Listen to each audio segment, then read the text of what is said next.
তার মেয়ে কোথায় গেল, কার সাথে গেল, কেমনে কি করলো, এটার খবর রাখে না।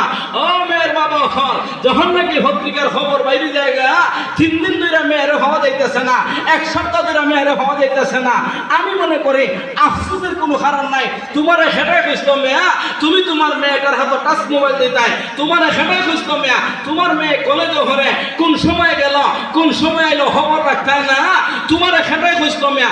তোমার মেয়ে হবিগঞ্জ পেশার মানার মতন কনসার্ট দেব হার মাঝের মাঝে, তোমার মেয়ে গিয়া ব্যাটানজিরাতে ধাক্কা খাইব। আর এখন তুমি আফসোস করো। ও মেয়ের বাবা হল, ওই সমস্ত মেয়ের মার বাবা হল যারা তার ছেলে মেয়েরে অবৈধ হতে ফিরায় না, এরা ঠিকানা জাহান্নাম ছাড়া কোনো উপায় নাই। আর ও ভাই হল যেই সমস্ত মা বাবারা চিন্তা করে আল্লাহ আল্লাহ আমার ছেলে ধরে দোহানি মাদ্রাসার মতো মাদ্রাসায়, দারুল কোরআন মাদ্রাসার মতো মাদ্রাসায় আমি ভর্তি হরাইমো, অথবা কলেজও হরাই নেব, আমি খবর রাখবো আমার ছেলে জানি নামাজ পড়ে, আমার ছেলে জানি নামাজ পড়ে, আমার মেয়েটার আমি দারুল ইহসান মাদ্রাসা দিব, আমার মেয়েটারি ঠিক মতো লেখাপড়া করে। ইনশাআল্লাহ এই মা বাবার জীবনও ধন্য, এই সন্তানের জীবনও ধন্য।